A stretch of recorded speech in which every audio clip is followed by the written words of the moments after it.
Biaya hidup kita itu ternyata lebih mahal dibanding yang kita kira.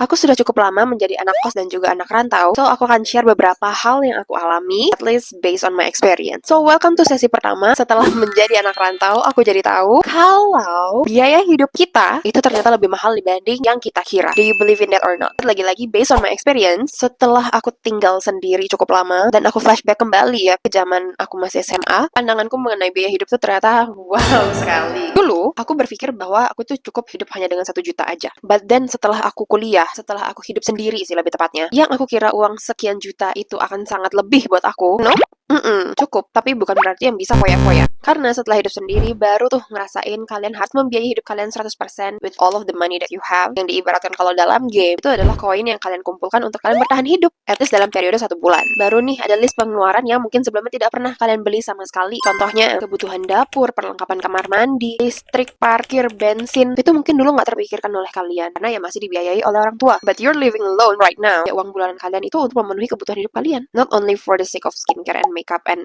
barang-barang promo lainnya yang pengen kalian beli. Tapi balik lagi itu kan berdasarkan pengalaman aku sendiri. Emang sih kebutuhan itu kalau kalian lihat harganya cuman kayak sedikit ya, 30.000, 15.000, 20.000. Tapi percayalah, uang kecil yang kalian keluarkan itu ketika dijumlahkan kayak kok jadi segini? Aku beli segini dong, kenapa jadi 300? Itu ekspresiku pertama kali ketika aku menghitung pengeluaranku for the first time.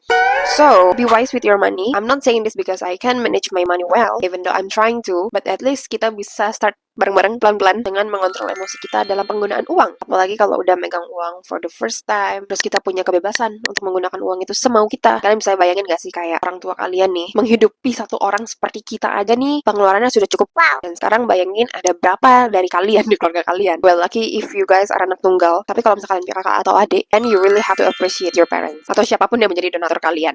Bye!